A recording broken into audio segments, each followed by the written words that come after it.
Oh, it is not looking good for you, Sage. Didn't realize it was amateur hour over here. At least I'm better at basketball. All right. And your Temple Owls!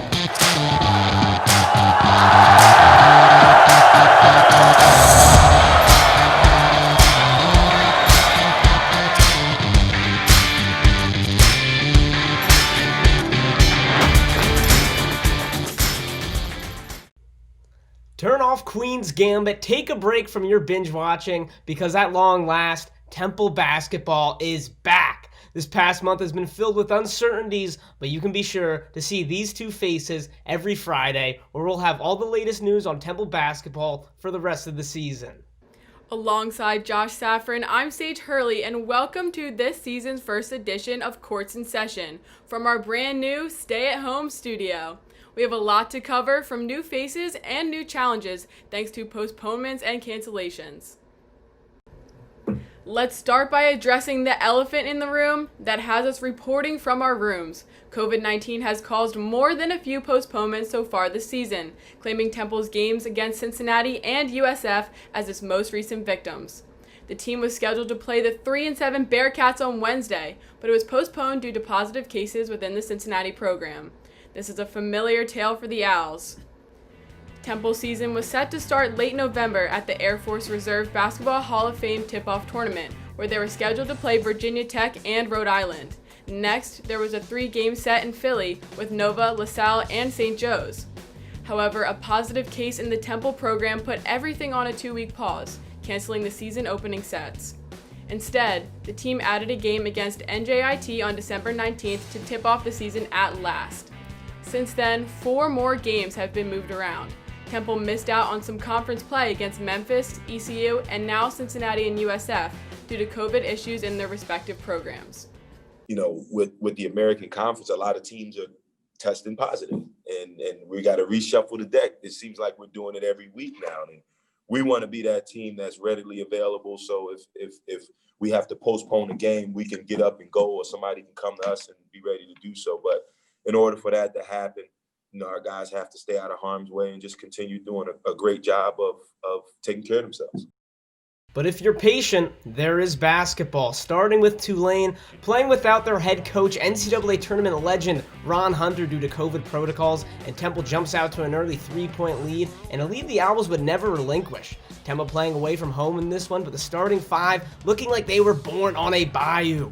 To open the game, the Owls went 5 for 5 from the field, assisting on each basket as well. The hot offensive start was matched defensively, as the Green Wave only managed to make 1 field goal in the first 3 minutes.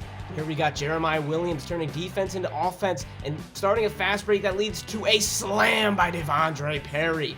Tulane stormed back to make it a 2-point game at half, but a 16-point second half from redshirt freshman Damian Dunn would prove to be too much to overcome for Tulane. Temple would close this one out, winning by a score of 65-57. An AAC Rookie of the Week, Damian Dunn led the game in scoring, tying his career high in points with 20, and setting a career high in rebounds with 7. Junior Jake Forrester got his second double-double of his college career, pulling down 10 rebounds and collecting 15 points in the win. The most impressive stat, however, comes from the entire team, as Temple held Tulane to an abysmal 31% from the field. It's a new season, and we have some new faces to introduce you to, some we've already mentioned. In addition to 3 upperclassmen in Mormon, Perry, and Forrester, Temple's starting lineup is completed by redshirt freshman guard Damian Dunn and true freshman guard Jeremiah Williams. Dunn only played 1 game last season due to a foot injury that had him sidelined for most of the year. True freshman Jeremiah Williams from Chicago is an athletic wing hailing from Simeon High School, the same high school as NBA MVP Derrick Rose. This starting lineup, with the help of the rest of the team, has won 3 of his first 6 games. A 500 record isn't typically something to write home about, but there's been noticeable improvement in each of these games. Some of the cancellations and lack of continuity due to COVID really hurt Temple out of the gates. A conference championship isn't in their immediate future, but Owl fans should rest assured this team will be competitive and is moving in the right direction. Speaking of competition, let's move to the women's side, where it's hard to find a more competitive player than Mia Davis. Davis returns for her 4th season with the women's team, starting alongside some familiar faces like Alexa Williamson, Amani Mayo, and Asana Alexander. The 5th member of the starting lineup is one of Coach Cardozo's newest recruits, the sharpshooter out of Virginia Beach, Joshua Clinton. Temple traveled to Houston Wednesday, where they got out to an early 11-4 lead, but ultimately were outshot and outscored, losing this game by a score of 80-46. The Owls could never get it going from behind the arc, shooting 2 of 12, and were dominated on the offensive glass, getting out rebound 31-13.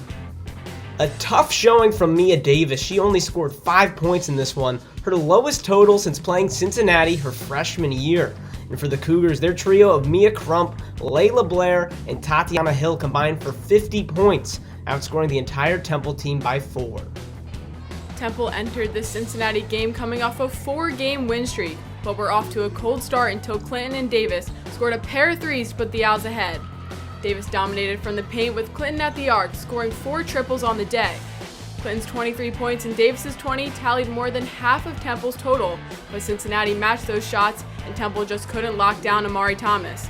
The Owls stayed in it until the final 40 seconds, where Cincinnati snapped Temple's win streak, increasing their lead from 2-6 to come away with the win, 71-65. Much like the men's team, the women got off to a slow start, dropping its first 3 games of the season, but seemed to have flipped a switch at the start of conference play, as they've since gone 4-2, collecting wins over SMU, Tulsa, ECU, and UCF. That leads us to asking one important question. Which team are we more likely to see for the rest of the season? The team that started 0-3 or the one that's won 4 of its last 6? And really, I'm still unsure after watching the rough loss to Houston. I do like that they're sitting at 4-2 in conference play.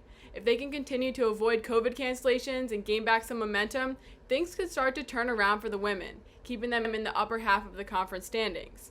Here's where we stand in the conference. Sage, as you mentioned, Temple is sitting in the upper half, specifically at 3rd with a 4-2 in-conference record, sandwiched in between UCF and Houston. Temple handed 2nd place UCF their lone conference loss. However, the 4th place Cougars boat raced the Owls 80-46. The Owls will take on 1st place USF next Wednesday, which should prove to be a real measuring stick early on in this year. As for the men, they sit at 7th between USF and East Carolina, neither of which they have played yet due to postponements.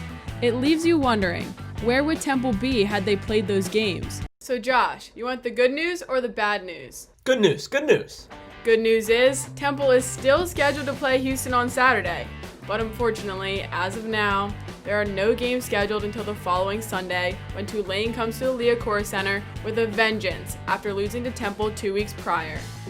Whew, that's too much time without basketball. Luckily, the women's team will be playing 4 games in the span of 8 days. Cardozo's crew will be playing Wichita State at home Saturday and heading down south next Wednesday to take on the 14th ranked USF Bulls. But for now, you just have to look forward to seeing us again next Friday. That's right, we've certainly learned that scheduled games are just that, scheduled. But pandemic or not, our show will continue this spring, and you can look for our Owl Sports Update sports briefs on Monday afternoons and Owl Access Pass on Tuesday afternoons on both our social media platforms. And we will be back next Friday for the next edition of Courts in Session. For myself and Sage Hurley, thank you so much for watching.